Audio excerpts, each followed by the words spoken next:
Part 2 ending of The Arrival, Part 1 down below. Don't feel bad for me. I posted here that I had no more tears for this and I don't. I feel fine, I really do. Instead of being sad that the D is definitely happening, I'm glad that I literally only had to try R for about a month before this revelation. Even if we had R successfully for 10 years and I found this out, I would have immediately filed for D. This is a note for cheaters. When your BS gives you one chance to come clean, you better take it and tell them everything, no matter how hurtful to them it will be. Oh well, screw it. Life is too short to sit around feeling sorry for myself. I'm going to take my road trip alone after all. I'm looking forward to my post-D life again. I'm happier today than I was before I found out. I really am. I wasn't feeling it anyway, so this is really a blessing. Now I can move on feeling like I tried and she can get back to her new crazy self where she bangs nasty creeps. Good luck with that. Everyone has a great weekend. I took tomorrow off. I'm going to ride my Harley down to Louisville this weekend to visit a friend and get drunk. The friend is my old best friend from high school and is a very attractive female. My wife was very jealous of me having a female best friend, so she and I haven't hung out in decades. I'm looking forward to it. She said she could tell I don't love her anymore. I told her that's not true. I'll always love her in some way. I just don't respect her anymore. Probably never will. I won't punish her. I got my revenge years ago. I really do hope she finds happiness. It just won't include me. I can't be married to someone I don't trust or respect. As for the protection suggestion, 1. I hate them and don't use them. 2. She and I aren't like that. At least we never have been. I just need to go. I'm not coming back till late Sunday. I need to unplug from everything for a few days. I told her this and she invited me to come down. It seems like a great way to get away from it all without going too far from home. Screw the financial reasons. I don't need the money. I'd rather get on with my life as quickly as possible. After I told her my plan, she tried to seduce me later that night. I can't be around that right now. Kids are old enough. They fight with her most days anyway. Always have. She's too strict. Always has been. I'm sure they'll spend some time with her. She's still their mom. It'll be easier for her. She and the kids are more dysfunctional than she and I ever were. She just worries about them. I know I will. She won't lose her kids. She just have a lot of work to do to repair her relationship with them. They lost respect for her. Good luck getting that back. I have no ideas for her. I think it was a great time to be drinking. I got home a couple hours ago. Got to do laundry and get ready for the week. My wife is out shopping somewhere. Haven't seen her yet. One thing I figured out this weekend is that for me to heal, I need her physical presence out of my life. I'd love to move to Nashville. I have a couple friends there, both in bands. We were all metalheads back in the 80s, but they're both country, rock, blues players now. As for my friend I stayed with, that whole situation blew my mind but was exactly what I needed. I'm not going into much detail about the whole weekend, but it was crazy, wonderful. She was a great best friend, confidante for years, but made my wife jealous, so we stopped communicating decades ago. Got there Thursday morning. By lunchtime it was like we had never been apart. We laid on the floor like when we were young and just talked for hours. About our successes, both our careers, our failures, both our marriages, old friends we lost track of, our kids, etc. That was when she said, "Why don't we get on your bike and ride down to Nashville and visit?" It was a great reunion and I didn't think of anything negative the entire time.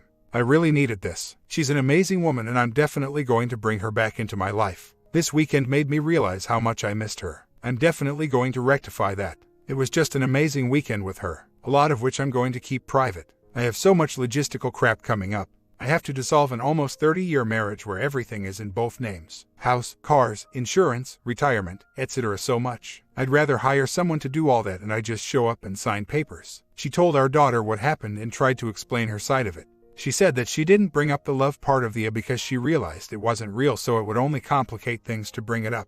Our daughter told her she should have been completely honest like she has told her 1,000 times when she'd get in trouble for lying.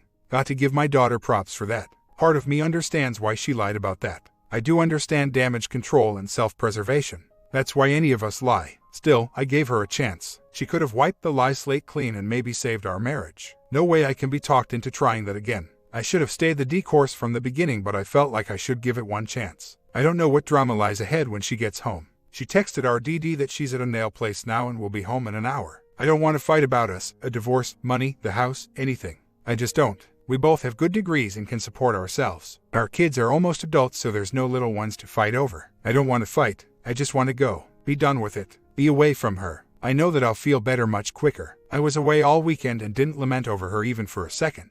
I hope she figures herself out and finds happiness again. I'm not mad. I'm not sad. I just want to get on with the next phase of my life. I don't know if I ever want to be married again. For about the same reason that I don't ever want to own a house again. I'm going to travel lighter from here on out. I did the marriage, house, roots thing. That's not what I want for the second half of my life. I don't want this to sound bad, and I hope it's not misunderstood, but I'm going to live a selfish life for a little while. I've never done that and I want to. I'm going to do what I want to do and what's good for me before I go back to compromising and sacrificing for someone else. My friend and I agreed about that. She said she had no interest in ever getting married again. Neither of us ruled it out 100%, but it's so much compromise and work. I wonder if it was all worth it. I guess all people with failed marriages wonder if it was ever worth it. I'm sure people with long-term fairy tale marriages think differently. I'm not swearing off relationships. I look forward to future relationships. I just don't want to ruin them with marriage. To be honest, I don't think my wife would cheat again, but I gave her a chance to lay everything on the table, no matter what, and we could clean the slate and start a new, hopefully better, marriage. I told her this was her one and only chance. She accepted that and then lied to me. I now want out of this ASAP. No more waiting for the end of the school year so that she and her allies can bombard me with all the reasons we shouldn't split up. Over the years I had always said I might be able to forgive bonding, but never a love affair. Of course, my wife always said I didn't have to worry about either thing happening. I told her the same. At the time I think we both meant it. Loving someone else is the ultimate deal breaker for me. I don't know why. It just is. I don't care that she says that it was not real and that she woke up and realized that and that she has zero feelings for him or anyone but me. I totally believe all that to be true. What I also know is that during the time of the she did tell him she loved him, and I believe she meant it. I know her. She wouldn't say it if she didn't mean it. I didn't discover any emails. I don't do spying or babysitting. The OBS, whom I hadn't talked to in over a year, came across the emails. Her husband had told her also that it was just bonding. OBS and I had a lot of talks back then, and I told her I think I could get over this if it was just lust, physical bonding, and no love. I told her that loving someone else is to me an ultimate and unforgivable betrayal. When she came across the I love you emails from my wife to her hubby, she thought I'd want to know. Personally, I think things happen for a reason. I don't follow any man-made religion's definition of God, but I am a firm believer in the higher power in the universe. I know the universe is not chaos. There's a perfect order to it that people are just too dumb to understand. Heck, looks at a picture of the Milky Way. Anyone who says there was a cosmic accident is just silly. Anyway, I'm in R for just over a month and this woman finds the emails and drops the bomb on me. Coincidence? Not in my book. I've been very successful in life by not ignoring messages from the universe like this. When it speaks, I listen. It spoke with that recent revelation, and it spoke to me this weekend. The D is supposed to happen, so it will. I thank God, the universe, whatever, for saving me before I had invested years in a false R. There will be a lot of nasty business ahead, a lot of drama, a lot of arguing, yelling, walking out. But in the end, I know it's all going to be good because I'm convinced this is the way it's supposed to be. I got that call for a reason. I got the call from my best friend for a reason. Things that happened this weekend happened for a reason. Cosmic happenstance is a myth. I always said we'd never do a nasty divorce if our marriage ended. I'd like to believe it'll go smooth, but she also swore she'd never cheat or lie to me, and she did both. We'll see. This particular person is a sore spot for her. She's always called her my groupie and never liked her. That's ironic because she, my BFF, is the one who introduced my wife and me. My wife was always jealous of her, so I did what a married man should do. I told my BFF that we can't be friends anymore because it would be disrespecting my wife. She was very sad by that but respected it, and we didn't talk for 20 plus years. Now she's back in my life, and that caused my wife to lock herself in a room and cry, loud enough for us all to hear her, for 2 hours. The cheater mindset is a bizarre thing. How dare my WW be upset that I spent the weekend away with a great lady friend. It's a royal mess up that she has the nerve to act hurt by that. I can tell her a thing or two about hurt. My life is mine now. I don't compromise or sacrifice for my wife. She's now my wife on paper only. Just made that up. I like it. I want out as soon as possible and I want to move on. Split everything 50-50, let the one minor child decide who she wants to live with, and let's get this thing done. I'm not grieving, upset, sad, angry, or anything right now. I'm back to feeling good about the future. I had moved on emotionally once and fortunately hadn't come back from that yet during this short joke of an R. I'm not heartless. This thing trashed me for 2+ years. I cried, lamented, was so depressed I was etc. But you guys didn't see that because I didn't do online relationship channels then. I started looking at them after the wife started Divorce Bust Me and talking about that site.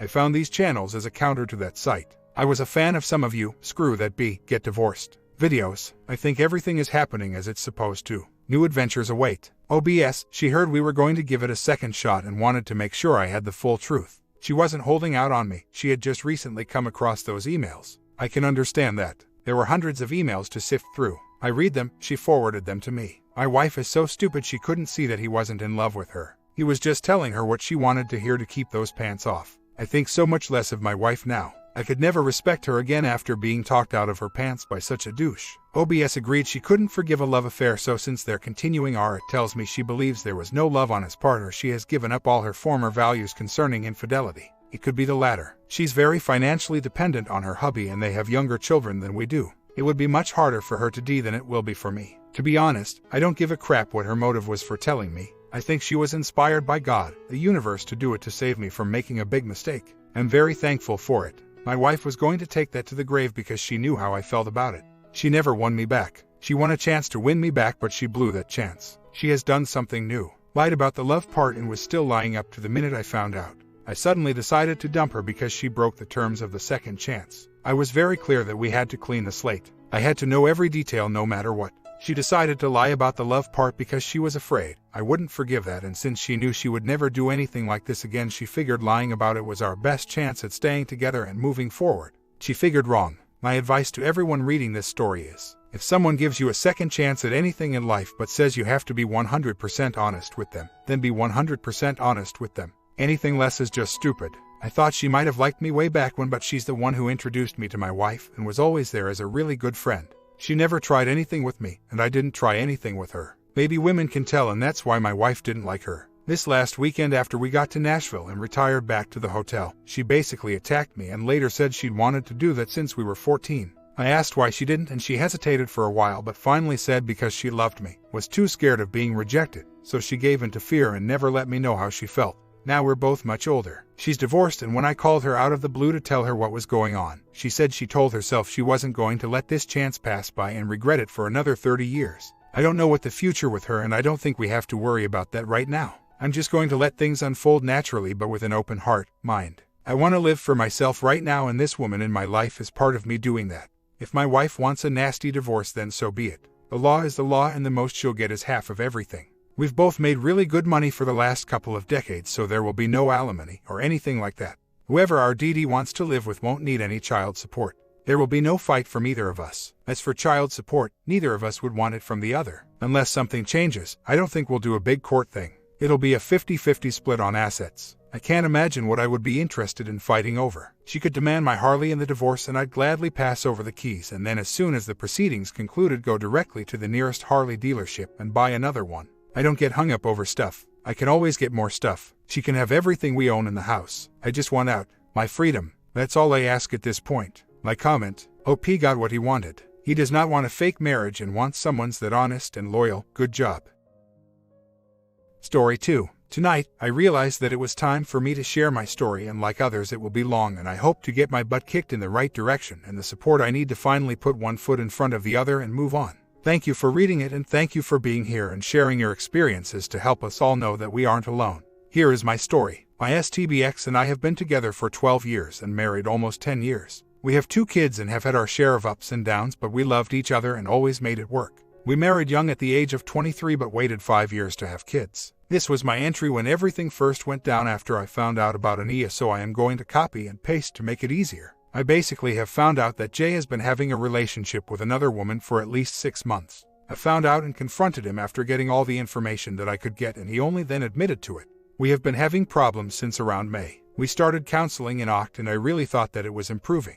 I was really trying to open up to him and face issues in my past to help open up to being more with him. I started noticing weird things like him sleeping with his phone, staying out later, and just him being overall weird. It never crossed my mind that he was actually doing anything with anyone else. But I found out, by mistake, that he was looking at apartments. Then he started deleting all of his history, and then this past Monday he was searching for how to leave your wife. I started to get a feeling that something just wasn't right because I was trying, and he kept telling me that I wasn't trying hard enough. So, I started looking into his cell phone records since I am the account owner of the cell phone account, and saw a number that he wasn't calling often, but there were tons of texts. Our carrier only keeps texts on file for 90 days, and I started looking through them. I found out that this number belongs to another married woman who has 2 kids as well. She was on his Facebook, commenting on his pictures and updates and liking everything he was saying and pics of him and the kids. I then sat down and went through exactly how many texts there were once I found out it was a married woman. There were days where they didn't text at all, and then days that they would text over 100 times. I was so scared to confront him because I didn't want to know the truth. But I did sit him down on sat and told him that he had one chance to tell me the whole truth. OM broke down and told me what I thought was everything.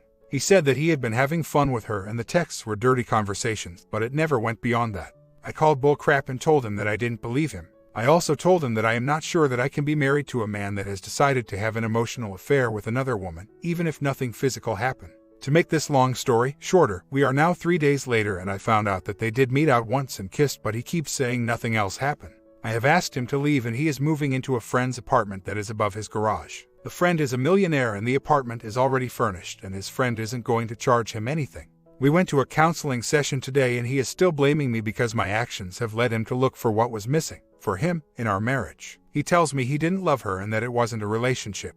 He will not take accountability that what he did was wrong. I am lost and confused and hurt. I am angry. Oh, so angry. I would never contact this woman or her husband as it isn't my place to ruin her life. But he keeps begging me not to tell her husband or ruin her life. I just want to move on, but I don't know how to move forward and I just don't know how to get through this. I never thought that he would do this. I was always the one thinking that I picked a man that would put me before anyone else and never stray, no matter how bad things might get. So now, fast forward to 7 months later and our marriage is over. He stayed in that app for free until June 1st. We tried to work on it during the months leading up to him getting his own apartment and he would push me so hard to forgive him and beg and plead but never took the time to actually tell me the truth at the time I confronted him. I then would have other lies come out from Nav until around March. I found out that him and this other woman actually had been talking for almost 2 years, but they both claimed no PA, which I will never know the truth on. I found condoms at his apartment when he was living with his friend when I went to set up a surprise for him for his BD and he lied to me about those, and I have been on BC since our son was born and we haven't used condoms for the past 5 years, so he had no reason to have them there. He would just constantly set himself up to get caught with more lies and then manipulate me into thinking it was my fault. So, I wouldn't allow him to move back in until we continued counseling and found the root of our problems, but I never gave up on him because I love him and thought we could work this out. In May, I went on a cruise and we had talked before I went. This cruise was with his sister and was planned before we separated or else I would never have gone on it. I talked to him and told him that when I got home, we would move him back in because his biggest fight with me was that he wanted to be in the house to work things out. He wanted to move back in while I was on the cruise, but I told him to wait until I get back. While I was on the cruise, he moved the rest of the stuff out and I came home to a lot gone. He signed a lease and moved out saying that we were never going to be able to make it back to being happy and he was done trying. To say I was devastated is an understatement. I felt like I had been slapped in the face after I chose to forgive him and work on our marriage, and he gave me less time to forgive and work through our problems than he gave his EA. It has been since May and I feel like I haven't moved forward at all. I don't really reach out to him much, but he knows I am hurting and he knows that he has destroyed me. And when we have to sit down and talk, I always end up crying because I am always so angry. I am trying to let go of the anger and forgive him and myself and move on. We don't talk much, but when we do I think that he is using the 180 thing because it explains the best way of how he has been acting, but I am not sure. He has mentioned a few times that he just had to do a 180, so I am not sure if he is trying to do that or not. We fight about child support the most because he won't agree to an amount and we are really trying to keep lawyers out of this, but I am not so sure that we'll be able to work or not. He wants to rebuild his life and tells me that he won't pay me but a certain amount and it is way below what our state guidelines are. And to top that off, he makes cash tips that he doesn't report and doesn't claim and I can't include as part of his income. It is all a mess. I have seen 2 lawyers and will be trying one more because at this point, he keeps threatening me that he will make me sell the house, a house that I can afford. He is using buttons to push me because he wants me to feel so sorry for him and he knows how to work me. But I have to watch out for myself and my kids. I don't know how to start the NC rule. Because we have the kids to share between us, I don't know how to not engage in anything with him because he will ask me how my day was and how were the kids. It is frustrating and I just want to move on with my life and be done with him. My emotions are all over the place and I am just trying to survive at this point. I stay busy and I work 6 days a week right now, but I work from home and have always been part-time, but I have to pick up hours when available to be able to get up to full-time work to make ends meet.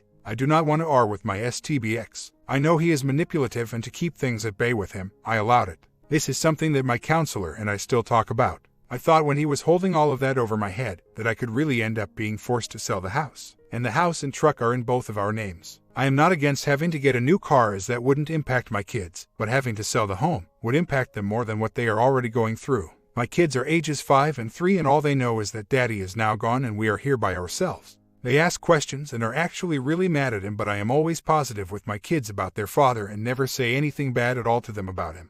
That being said, I will fight him on this and everyone here is right. It is better to spend the money on a lawyer and know my rights. I really appreciate the support and push to go do that. I will update once I go talk to that lawyer. I have a great support system with friends and family, and now that it is summertime here, I stay really active. I actually used to run a lot and have done half marathons and full marathons, but when I found out the O was a runner as well in the same running groups as myself, it made me sick and I stopped running. But this past week I said screw it and joined up for a try with my friends, and that has been amazing as I am back out there running and doing what I have always loved the most. I stay active, go to pool with my kids all the time, plan events, and make sure that I talk with friends about this all. The hardest time for me is late at night when I am working because I work from home and work third shift, so I tend to get down during this time. I have been more positive in the past 2 weeks than I have in a long time. I don't let him text me and get me all upset. I actually just don't respond to his crap anymore. I gave him chance after chance and he blew it, all because he thought the grass would be greener. He is now finding out that isn't the case. There is nothing in me anymore that wants him back in my life, or that there is ever a chance of, or I am not even attracted to him anymore. I just was trying to be fair in order to keep things between us at peace because of the kids and because I didn't want him to push me to sell the house. When I stand up to him, he just gets angry and uses the kids as a ploy to get me to try and back off, or tells me that he is going to get a lawyer. My gut feeling is that he already talked with a lawyer and they have told him to try and get me to agree to an amp because they know what he should be paying versus what he is paying. My main concern with fighting him is, again, having to sell the home. But someone posted on here that it is just a house, and I need to remember that. I can make a home for my kids anywhere as long as I continue to love them and be there for them. They will be okay, as will I. I love this house because not only is it comfort for my kids and myself, but we live in a great neighborhood where we have friends that I know consider family that have been there for us through every step of that. But I know that friendship will continue to be there, even if we have to move. Just hard to imagine. I am looking forward to talk with a lawyer, and he has no idea that I am going to do that. Right now, I am just sitting back and not really talking with him at all, unless it involves the kids. I think that he is regretting his choices by some of the texts he is sending me, but I ignore those. I want nothing from him, except for him to continue to be a great father to my kids, and outside of this child support issues, he really is a great father. I look forward to standing up to him and showing him that he will not bring me down, and I will not continue to let him do this to myself and my kids. Months later. So, I finally decided on a lawyer, and honestly, she scared me and she is on my side. She thinks that the kids' current schedule with them going to the STBX house in the middle of the week is crazy, and that a judge won't care for that much because they are so young. Here is what I am asking for. Physical custody of the kids. Child support based on having physical custody. 2 years to refinance the house because I just went full-time at my job. Alimony. No opposite gender in home while kids are there 6 months. Him to pay back my lawyer fees because of his affair. She seems to think that I have a good case, but don't they all tell you that? I am not trying to keep him from the kids, and he is welcome to ask me to see them at any time, just not for overnights outside of the 2 nights a week that he has them. On his other day off, I also put in there that he can have them for dinner dates from noon until 6 p.m. if he would like. I expected him to blow up when he found out that I got a lawyer, but I haven't said anything to him and he hasn't said anything to me about it. He finally admitted to me last Sat that he has been involved with someone else since May. Yep, the same month that he decided to give up on me and earning my trust back. He went straight from her to me. This O isn't the same one that he had the affair with though. It is someone new, and I honestly have no idea who it is, and I don't really care as long as he keeps her away from my kids. As for me, I am doing better on most days. I still have my days where I am upset, but I don't want him back. I want what I thought marriage was supposed to be back. He actually makes me sick and disgusts me now. I am at the point of indifference, and I don't reach out to him anymore, and I don't try to understand why he did what he did.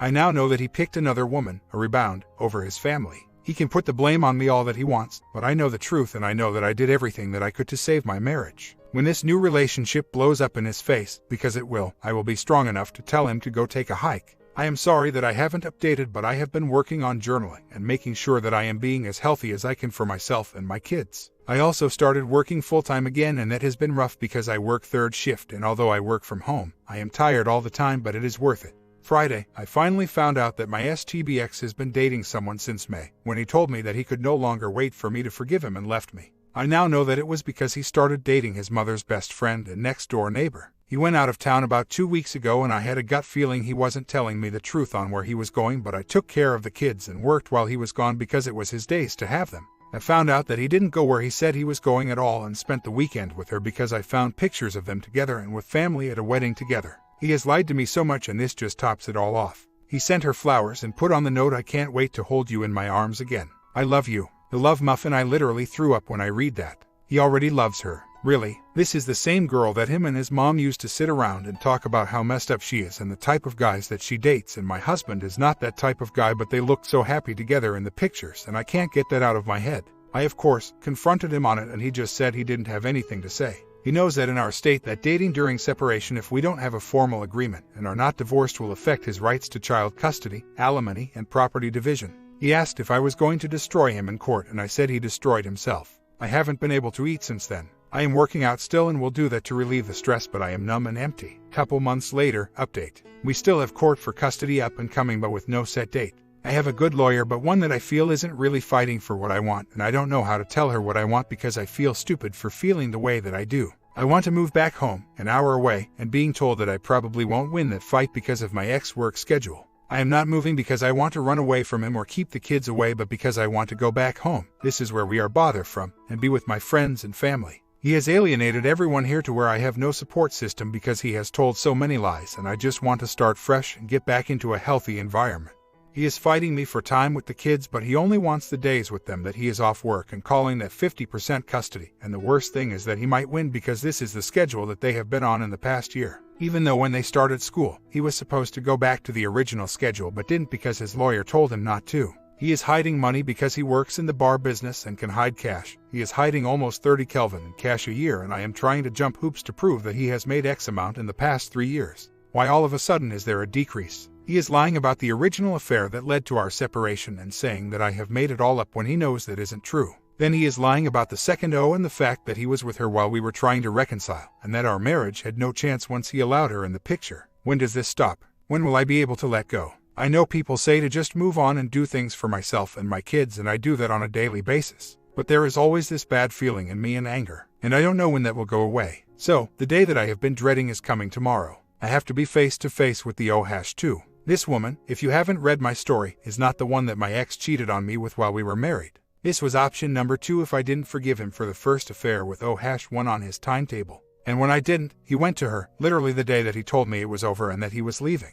He drove to her house and that was that. He has been with her ever since then. She has been a friend of his family's for many years, and so I know that she has been told all sorts of lies about me. I also know that she knew that we were trying to reconcile my marriage and she pushed him to leave me and be with her. She has a really messed up past and was already the O in another marriage and ended things with that man once he was divorced. There is nothing good that I have ever heard of her, and I don't like her because of her past and now because she is in my kids' lives so much. She has been living with my ex and my kids when they are there for a few months now, but I think that she is getting ready to move back to her home, that is 2 hours away, to go back to work. Her home is also right next door to my ex-in-law's house. Nice, huh? Well, it ended up being in the gym where we had to stand. Started out with her car parking right behind mine with my ex driving. Then he said hello. I had 2 friends with me. We walk inside and I went and stood right behind them both. And I smiled and laughed with my friends and my friend's baby while we waited on my daughter to finish. When I realized that we wouldn't be in front of my daughter, I knew I would have to say something. So, we had already noticed that the O had a spider in her hair. So, I said her name and told her she had a spider in her hair and I got it out. I went then to talk to my daughter, and on my way back, I stopped and said it has been a while, but I wanted to reintroduce myself and say hello and thank you for being so kind to our kids. My ex's jaw hit the ground. We then both talked about my daughter's hair and how the O fixed it for my daughter's class pictures, and I told her that my daughter's hair looked great and thanks for doing that and getting her the outfit. My ex didn't say a word. I told her it was great seeing her again and to have a great day and walked away. They left after that. Here is the funny part. My ex kept grabbing the O hand and kissing it and trying to be lovey in the school and in front of me. She kept pulling back from him when he kept doing it. I didn't say a word or even look at him. I broke down afterwards, but I kept it all cool in front and was nice, but not overly nice. Then when I left, I got a call from my sister-in-law. She told me that her mother, my ex-mother-in-law, who was toxic, horrible person and mother. The mother-in-law was amazed by how nice I was. They thought that by her being there, that I would go and show my ass and yell and scream at her. But I didn't. I was smiling and nice and cordial. He was the crap and they all know it. I have had a rough day since. No matter what I tell myself, I am not over him and our marriage. But I also know now that by his actions these past few weeks, he isn't over it either. If he was, then he would be a man and not try to hurt me the way that he has, and he for sure wouldn't be doing the things that he was doing if he truly was over me. I don't care, but it still hurts like hell. My comment: always take the high road. Always look fantastic whenever you will see him or any of his crap. The way you handled it was epic. Do not talk bad about him. Just simply act as if he doesn't exist. Continue to talk to the O's as you did this one. And now focus on yourself and finding a man who is actually worthy of you, who will adore you and treat you the way you should be treated.